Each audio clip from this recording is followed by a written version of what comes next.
Hello everyone, Rishi Kumar Thakur is here and welcome to the first of Rich Dad and Poor Dad book summary. आज और आगे आने वाली बहुत सारी वीडियोस में मैं रिच डैड और पुअर डैड की सारे चैप्टर्स की समरी डे बाई डे आपको लेके आता रहूँगा। अगर आप इस चैनल में फर्स्ट टाइम आए तो चैनल को सब्सक्राइब करिए। अगर वीडियो पसंद है तो वीडियो को लाइक करिए, कमेंट करिए और कमेंट करके बताइए मुझे वीडियो कैसा लगा और अपने दोस्तों में शेयर भी करिए।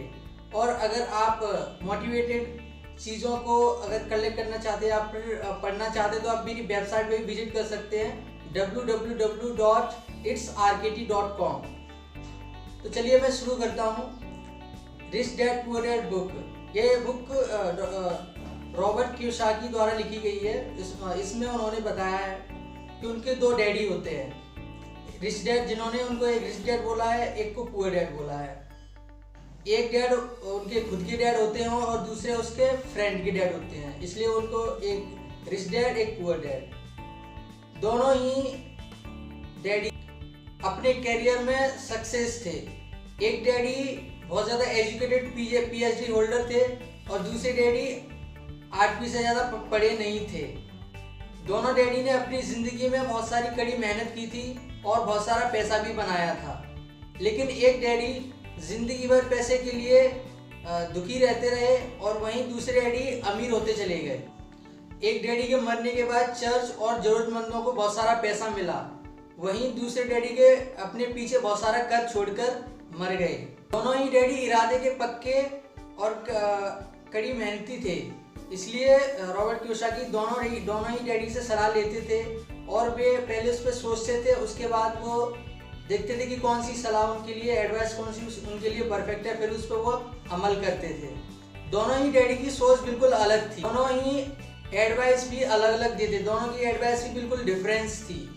दोनों ही डैडी एजुकेशन पर बहुत ज़्यादा जोर देते थे, लेकिन दोनों डैडी का एजुकेशन के सब्जेक्ट बिल्कुल अलग अलग थे। प्रॉब्लम ये थी कि रिच डैड अभी रिच नहीं थे और पुअर डैड अभी पुअर नहीं थे। दोनों ने ही अपना अभी करियर स्टार्ट ही किया था। दोनों ही डैडी अपनी फैमिली और दौलत के लिए काम कर रहे थे, लेकिन दोनों डैडी का पैसों के मामले में सोच बिल्कुल अलग थी।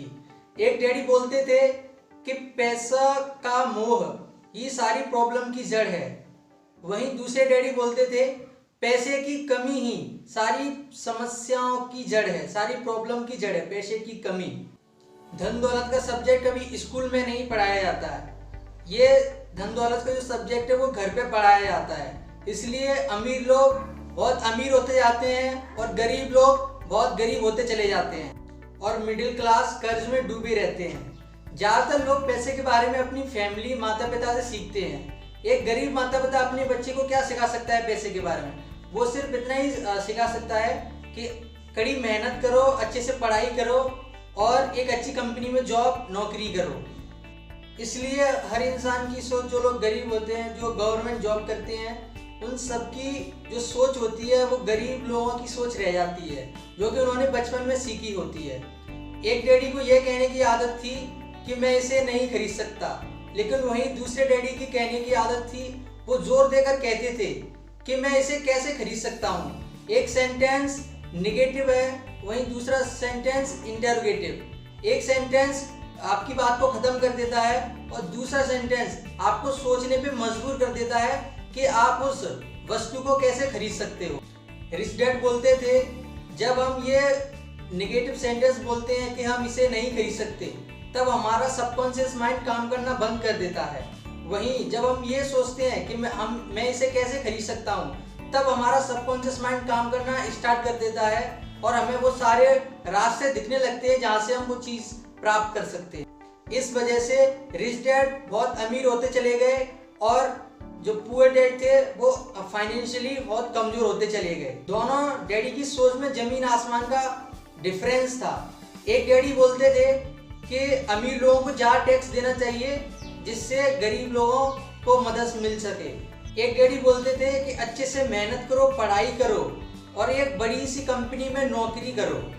वहीं दूसरे डैडी बोलते थे मेहनत से पढ़ाई करो, कड़ी मेहनत से पढ़ाई करो ताकि तुम एक कंपनी खरीदने के लायक बन सको। एक डैडी बोलते थे मैं इसलिए अमीर नहीं हूँ क्योंकि मुझे अपने बच्चों को पालना पड़ता है, वहीं दूसरे डैडी बोलते थे मुझे इसलिए अमीर बनना है ताकि मैं अपने बच्चों को अच्छी लाइफ स्टाइल दे सकूं, अच्छे से पालन कर सकूं, अच्छे स्कूल में भेज सकूं।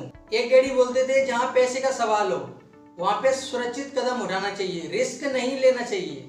वहीं दूसरे डैडी बोलते थे कि रिस्क लो। एक डैडी बोलते थे कि सरकार और कंपनी को उनको ध्यान रखना चाहिए, वो हमेशा अपनी सैलरी को लेकर परेशान रहते थे, अपनी सैलरी को हमेशा बढ़ाने के बारे में सोचते रहते थे। जब रिच डैड को ये पता चला कि वो सारी फाइनेंशियल एजुकेशन रॉबर्ट कियोसाकी को दे चुके हैं, तभी उन्होंने वो सारी एजुकेशन देना उन्हें बंद कर दिया था। पैसा ही बहुत बड़ी पावर है, लेकिन उससे भी बड़ी पावर है फाइनेंशियल एजुकेशन।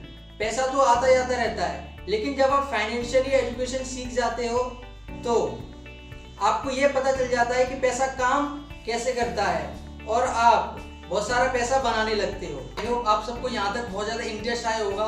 तो आप सोचिए, मैंने तो अभी आपको इस बुक का सिर्फ इंट्रोडक्शन दिया है, अगर आप रियल में चैप्टर बाई चैप्टर इस बुक की सारी समरी पढ़ेंगे तो आपको कितना मजा आने वाला है। तो आप इस चैनल को सब्सक्राइब करिए ताकि मेरी हर वीडियो का नोटिफिकेशन आपके पास सबसे पहले पहुंचे। Thank you. Live positive, think positive and be positive. Thank you.